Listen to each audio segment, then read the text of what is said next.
Welcome to Final Third TV. This week we'll look at the coaching job Sean Dyche has done at Burnley and whether or not they'll be able to keep him at the club this summer. To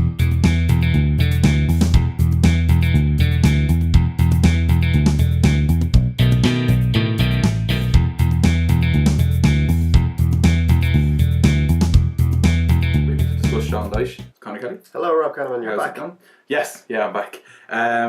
So basically, sum up the job that he's done this season, because I know we had this discussion on the pod 2 weeks ago where we said that it's termed as failure for other coaches, but it's not, for very specific reasons.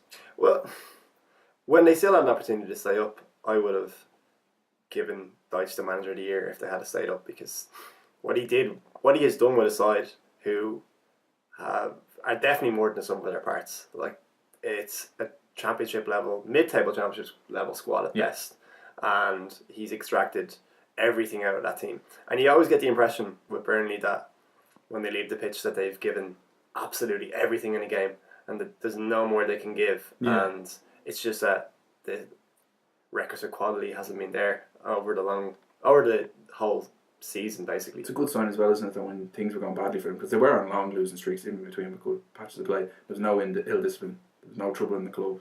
Everything was kind of straightforward, so that's good. Yeah, I think what he's done is to impart a group mentality where everyone is in it together, and doesn't be any bad eggs, as Joey Barton would say. Do you think that's easier because the players are, not to be mean to them or anything like that, but of a lower level than say your average Premier League team? Well, I look at QPR, for example. Well, they've had him basically take them from, I think they were either in the relegation zone of the Championship or close to the relegation zone of the Championship when he took over. Mid-table would have been good, like you said. And he brought them to promotion. So I'd say they worship him.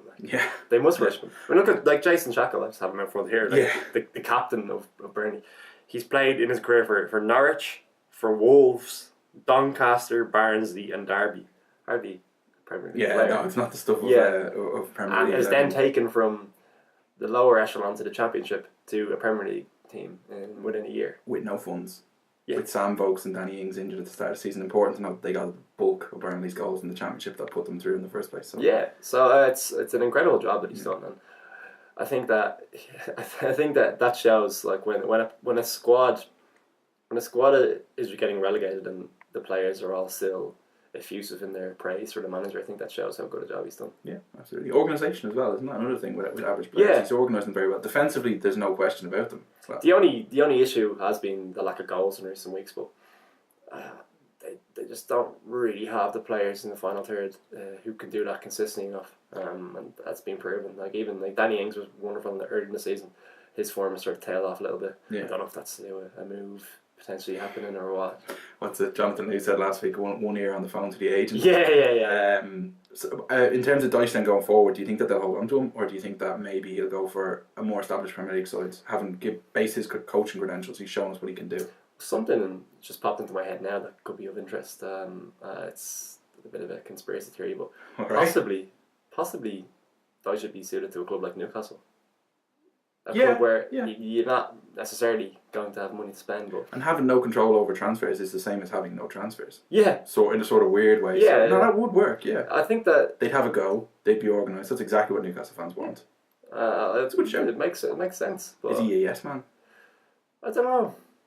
It remains to be seen, because Burnley strikes me as a club that's pretty well run. Yeah. And you think he'd be excited as well if like young French players were coming in for 200 grand. He'd think this is great. Yeah. You know what I mean? Whereas other managers be kind of saying, I don't know who he is and I don't want him. Players actually arriving might be of some excitement. Always with benefits. So Newcastle, that's an interesting show. Yeah, because I came in thinking Villa, these types of clubs. Newcastle's a good show, especially if they go down. Yeah. Could even be more of a case for that. Well, because they have because the only team I can think of who definitely have a vacancy in the summer, they were the first. But then I put two and two together. I was like, yeah, that could work. Yeah, I really like that. We'll go with that. That's it. We've made our call.